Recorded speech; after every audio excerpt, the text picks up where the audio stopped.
भगवान श्री कृष्ण के सबसे बड़े भक्त। एक बार अर्जुन को अहंकार हो गया कि वही भगवान के सबसे बड़े भक्त हैं। उनकी इस भावना को भगवान श्री कृष्ण ने समझ लिया।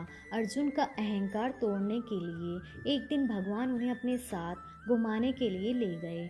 भ्रमण करते समय उन दोनों की मुलाकात एक गरीब ब्राह्मण से हुई। उस ब्राह्मण का व्यवहार थोड़ा विचित्र था। वह सूखी घास खा रहा था और उसकी कमर में एक तलवार लटक रही थी। अर्जुन हैरान हो गए। उन्होंने उस ब्राह्मण से पूछा, आप तो अहिंसा के पुजारी हैं, जीव हिंसा न हो इसलिए सूखी घास खाकर अपना गुजारा करते हैं, लेकिन फिर हिंसा का यह साधन तलवार आपके साथ क्यों है?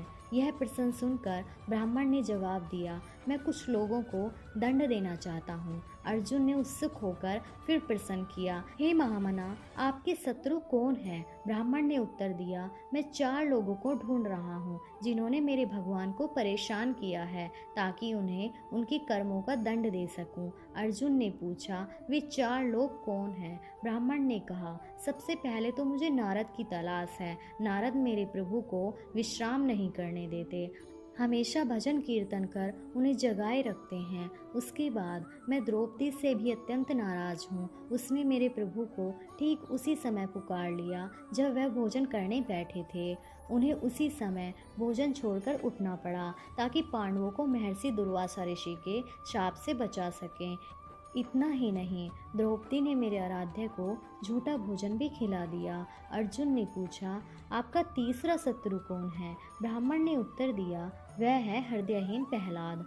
उस धृष्ट के कारण मेरे भगवान को गर्म तेल के कढ़ाई में प्रवेश करना पड़ा, हाथी के पैरों तले कुचला जाना पड़ा और अंत में खंभे से प्रकट होने के लिए विवश होना पड़ा। और मेरा चौथा शत्रु है अर्जुन। उसका दुस्साहस तो देखिए, उसने तो मेरे भगवान को अपना सारथी ही बना डाला। उसे भगवान की असुविधा का थोड़ा भी ध्यान नहीं रहा।